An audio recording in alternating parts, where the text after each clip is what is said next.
우리 PD님, 베네딕트 컴버배치님 보고 계시죠? 조금만 기다리세요. 언젠가 이미테이션 게임 이야기합니다. 이미테이션 게임으로 넘어가야 되겠네요. 아직 할 얘기가 많이 있는데 넘어가겠습니다. 이미테이션 게임을 선택을 했던 건 정보라는 측면에서였어요. 근데 사실 정보 때문에 이미테이션 게임을 떠올리고 준비를 하다 보니 제가 이 영화를 왜 좋아했는지가 떠올랐어요. 그것은 돌연변이, 약자, 소외받은 이, 마이너, 그리고 숨어야 하는 사람의 이야기였기 때문에 제가 이 영화를 좋아했던 것 같아요. 아니, 조금 더 솔직하게 말하면 저는 베네딕트 컴버배치를 너무 좋아해요. 그는 잘생김을 연기하는 세계 유일의 배우잖아요. 절대로 잘생긴 얼굴은 아니죠. 하지만 그가 연기하면 순간 미남이 되고, 그가 연기하면 순간 천재가 되고, 그가 연기하면 순간 그는 도사가 되는 것이죠. 우리와 다른 존재, 초능력을 가진 존재가 되는 것이죠. 사실 저는 좀 전에 말씀드린 그 이유로 이 작품을 좋아했던 것 같아요.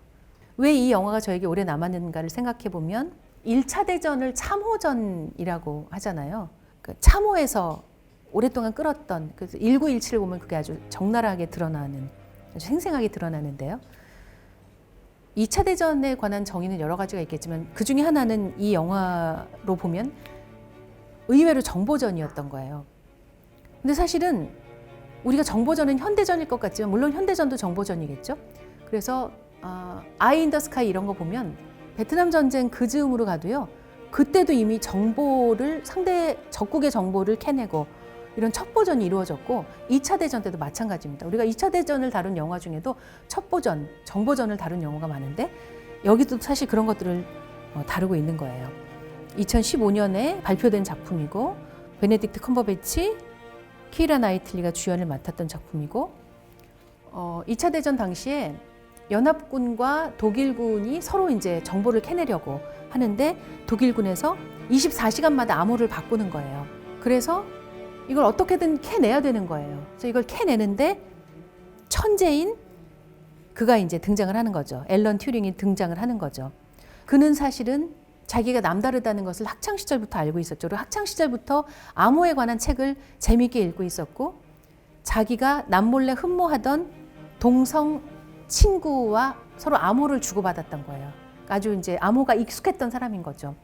그래서 어마어마한 일을 해낸 거예요. 그 독일군의 암호를 풀어낸 거죠, 이 사람이. 그래서 이분이 사실 어마어마한 1,400만 명인가?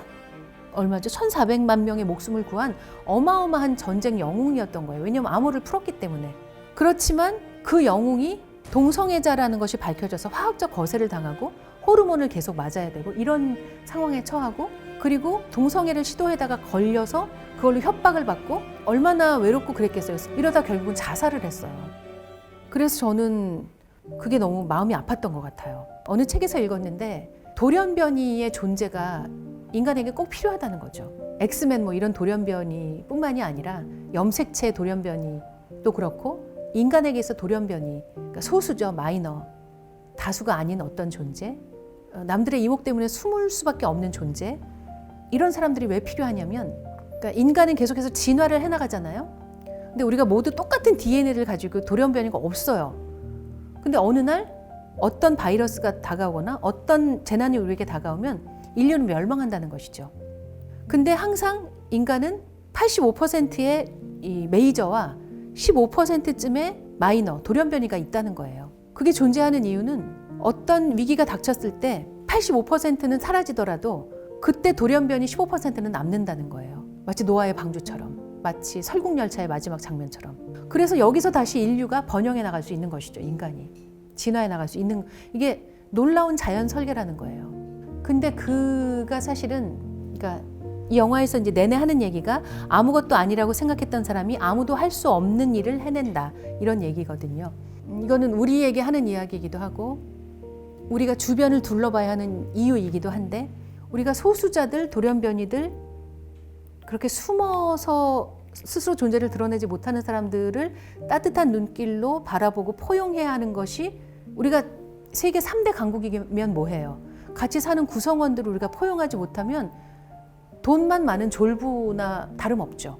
사실 우리가 졸부를 존경하진 않거든요. 우리는 포용력 있고 노블리스 오블리주를 행하는 사람들을 존경하죠. 메타님, 소수도 필요하다는 말 공감합니다. 아리모모님, 너무 안타깝네요. 영웅이지만 개인적 상황 때문에 극한의 상황까지 가서 자살이라니요. 네, 그렇습니다. 그래서 저는 이 영화 이미테이션 게임이 기억에 남았던 것 같아요. 어느덧 10시 반이 되어서 우리 PD님의 퇴근을 위해서 마치려고 하는데요. 저는 그냥 여러분이 저랑 비슷한 사람들일 거라고 생각을 하거든요.